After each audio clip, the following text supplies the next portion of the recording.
प्रिय विद्यार्थियों, आज हम लोक के सामाजिक समझौता का सिद्धांत के बारे में चर्चा करेंगे।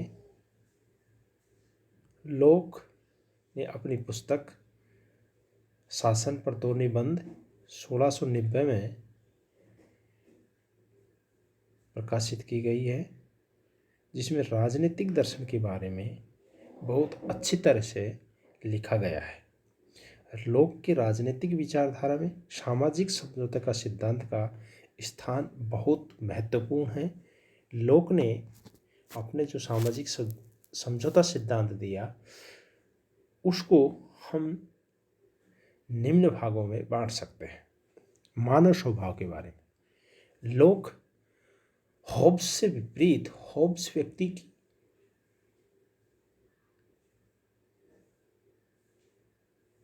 निर्दय एक अच्छा मानव नहीं मानता था, जबकि लोक मानव को अच्छा, दयावान, गुणशाली मानता है। वे मानव को सहयोगी और सामाजिक मानता है। मानव एक सामाजिक प्राणी है जो परस्पर सहयोग, प्रेम, दया, सहानुभूति और सहयोग के आधार पर दूसरे के साथ संबंध बनाते हुए अपना जीवन व्यतीत करता है। इस प्रकार लोक हॉब्स के बिल्कुल विपरीत ये बात कहता है कि मानव में बहुत अच्छाई है। वह एक सामाजिक प्राणी है, समाज में रहना चाहता है, समाज के बिना वह रह नहीं सकता और समाज के एक दूसरे के प्रति दया की भावना रखता है, एक दूसरे से प्रेम रखता है, एक दूसरे की विपत्ति में एक दूसरे का सहयोग करता है। अर्थात मानव के स्वभाव में बहुत अच्छे गुण निहित है, जो हॉब्स से बिल्कुल विपरीत है। दूसरा है प्राकृतिक अवस्था। राज्य की स्थापना से पूर्व की जो स्थिति थी, उसको हम प्राकृतिक अवस्था का नाम देते हैं। लोक मानव को प्रेम और दयावान प्राणी मानता है, इसलिए उसकी प्राकृतिक अवस्था भी संघर्ष की नहीं होकर शांति, संपन्नता और स्वतंत्रता, समानता की रही। उनका मत है कि प्राकृतिक अवस्था में मनुष्य को 3 अधिकार प्राप्त थे: जीवन का अधिकार, स्वतंत्रता का अधिकार और संपत्ति का अधिकार। प्राकृतिक अवस्था में संपत्ति की सृष्टि ईश्वर प्रदत्त वस्तुओं में श्रम से सम्मिलित हुई थी। लोक का मत था कि व्यक्ति अगर अपना परिश्रम प्रकृति द्वारा प्रदत्त किसी वस्तु में उसको प्राप्त करने में लगा देता है, तो वह वस्तु उसी व्यक्ति की हो जाती है। जैसे पेड़ में फल फूल लगे हैं और वे सबके हैं, पर यदि परिश्रम करके कोई तोड़ लेता है तो वो उसी व्यक्ति का हो जाता है।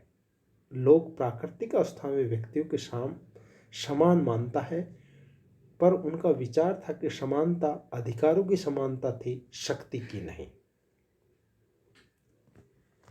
वे आगे कहते हैं कि प्राकृतिक अवस्था एक दूसरे की सम्मान की अवस्था रहती है। तुम दूसरों के प्रति वही बर्ताव करो जिसकी तुम दूसरों से अपने प्रति आशा रखते हैं। अर्थात प्राकृतिक अवस्था क्षण युग की अवस्था थी। लोग कहता है कि व्यक्ति को जो व्यवहार पसंद नहीं है, अगर वह व्यवहार दूसरे के साथ में वो करता है तो वह गलत है। इस प्रकार लोग एक नैतिक सिद्धांत भी देता है कि जो मुझे बुरा लगता है वो मैं किसी के साथ में नहीं करना चाहिए। इस प्रकार लोग व्यक्ति को स्वतंत्रता, संपत्ति और जीवन का अधिकार भी देता है। आगे आता है सामाजिक समझौता। प्राकृतिक अवस्था अच्छा होने के बाद भी कुछ असुविधाएं थी। पहली, कोई सुनिश्चित नियम नहीं थे जिनके आधार पर अनुचित और उचित का भेद किया जा सके। लोग कहता है प्राकृतिक अवस्था बहुत अच्छी थी, लेकिन उसके बाद में भी कुछ उस अवस्था में असुविधाएं थी जिसके कारण राज्य की स्थापना की गई। पहली है, कोई सुनिश्चित नियम नहीं था जिसके आधार पर उचित और अनुचित का भेद किया जा सके। दूसरा है, इस अवस्था में कोई निर्णायक नहीं था। इस अवस्था में कोई प्रकट रूप से निर्णायक नहीं था जो निर्णय कर सके। तीसरी कमित है, निर्णय को क्रियान्वित का करने वाली कोई शक्ति का अभाव था, अर्थात नियम नहीं थे, प्रकट उन नियमों को लागू करने वाला नहीं था और उनकी क्रियान्विति करने वाले का भी अभाव था। इन असुविधाओं के कारण मनुष्य ने प्राकृतिक अवस्था को छोड़ दिया तथा एक समझौते के आधार पर राज्य की स्थापना की। उसके लिए लोगों ने दो प्रकार के समझौते किए। पहला समझौता के द्वारा प्राकृतिक अवस्था का अंत करके समाज की स्थापना की गई। समाज को कानून के निर्माण का अधिकार दिया गया जो सामाजिक हित में है। दूसरा समझौते में समाज के मनुष्य मिलकर शासन से समझौता करते हैं जिसके अनुसार राज्य संस्था की उत्पत्ति होती है। यह समझौता शासक और जनता के बीच है। इसमें समाज के लिए शासक को कानून बनाने, उसकी व्याख्या करने और उन्हें मनवाने का अधिकार दिया गया। इस समझौते में हम लोग इस प्रकार समझ सकते हैं कि लोग कहता है कि इन असुविधाओं के फलस्वरूप व्यक्तियों ने दो प्रकार के समझौते किए अप्रत्यक्ष रूप से। वो स्पष्ट नहीं बताता, अप्रत्यक्ष रूप से दो प्रकार के समझौते किए। पहले समझौता में व्यक्तियों ने मिले, व्यक्ति एक दूसरे से मिले और उन्होंने समाज की स्थापना की जो स्थायी थी। इस समझौते को वो तोड़ नहीं सकते थे। दूसरा समझौता समाज और शासक वर्ग के बीच में हुआ जिसमें समाज ने शासक वर्ग को कुछ शक्तियां दी कि वह समाज में शांति बनाए रखे, उनके अधिकारों की रक्षा करे और आंतरिक और बाहरी दृष्टिकोण से उनकी सुरक्षा करे। अगर वह शासक वर्ग उन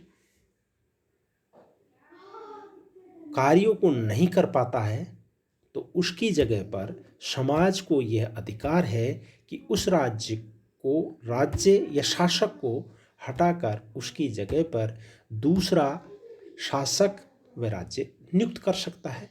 अर्थात वर्तमान लोकतंत्र प्रक्रिया में जो 5 साल में चुनाव होते हैं, इसकी रूपरेखा लोग ने उस समय ही निर्धारित कर दी थी। आगे कहता है, लेकिन शासक को निरंकुश शक्ति प्रदान नहीं की गई। उसके अनुसार कानून प्राकृतिक नियमों के प्रतिकूल नहीं होने चाहिए। व्यक्ति अपनी संपत्ति की रक्षा के लिए राजनीतिक समाज में प्रवेश करता है। संपत्ति के अंतर्गत जीवन, स्वास्थ्य तथा स्वतंत्रता भी सम्मिलित है। इस प्रकार सरकार व्यक्तियों के जीवन, स्वतंत्रता और संपत्ति की रक्षा की गारंटी देता है। अगर सरकार इनकी पालना नहीं करती है तो उसकी जगह जनता दूसरी सरकार नियुक्त कर सकती है। फिर आता है सामाजिक समझौता के जो उन्होंने दिया था उसकी क्या क्या विशेषता हो सकती है। पहली विशेषता है उसने 2 समझौतों पर बल दिया है। पहले समझौते द्वारा तो एक राजनीतिक समाज की स्थापना की गई और दूसरे समझौते द्वारा शासक और शासितों के मध्य जो शर्त निश्चित करते हुए सरकार की स्थापना की गई। पहले के द्वारा समाज की स्थापना और दूसरे के द्वारा सरकार की स्थापना। दूसरी विशेषता है नागरिकों के द्वारा अपनी प्राकृतिक अवस्था के अधिकारों को त्याग कर दिया गया, किंतु अधिकारों का यह त्याग इस शर्त पर किया गया कि समाज उनकी सुरक्षा सामूहिक रूप से और सामूहिक हित को ध्यान में रखते हुए करेगा। दूसरी विशेषता है कि जो प्राकृतिक अवस्था में जो उनको अधिकार प्राप्त थे वो राज्य को इस शर्त पर उन्होंने दे दिए कि वो उनकी सामूहिक सुरक्षा की गारंटी लेगा। तीसरा है समझौते के आधार पर जिस राज्य संस्था का निर्माण होता है वह मानवीय अनुमति और सहमति का परिणाम है। अर्थात वो राज्य जो स्थापित किया गया है वो सभी की सहमति के आधार पर बनाया गया। 4 नंबर का है, लोक के सिद्धांत में शासक भी समझौते का एक पक्ष है, अतः समझौते की शर्त उस पर भी अनिवार्य रूप से लागू होती है, उसके लिए समझौतों का पालन आवश्यक होता है। इस प्रकार लोक एक निरंकुश राजतंत्र नहीं वरन एक मर्यादित राजतंत्र की स्थापना को इंगित करता है। 5 नंबर का है, लोक के सिद्धांत में राज्य और शासन के अंतर को स्वीकार किया गया है, यह शक्ति विभाजन के सिद्धांत का समर्थक है। 6 है, क्योंकि शासक और सरकार की स्थापना मनुष्य के समझौते और सहमति के आधार पर होती है, अतः यदि सरकार निश्चित लक्ष्यों को पूर्ण करने की दिशा में कार्य न कर सके तो शासक की नियुक्ति करने वाली जनता को उसे पदच्युत करने का अधिकार है। दूसरे शब्दों में लोक के समझौतों के अनुसार हाब्स के मत के विरुद्ध जनता को शासक और सरकार के विरुद्ध विद्रोह करने का अधिकार प्राप्त है। इस प्रकार वह निरंकुश राजतंत्र की जगह एक सीमित राजतंत्र की स्थापना करता है जो जनता के हित में हमेशा काम कर सके।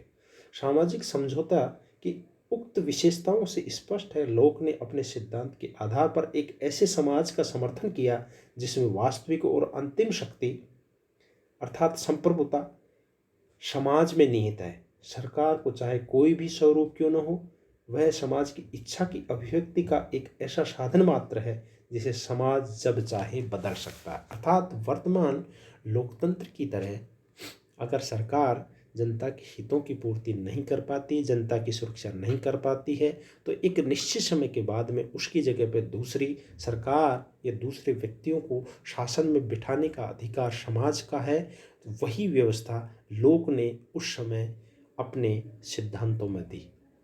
धन्यवाद बच्चों।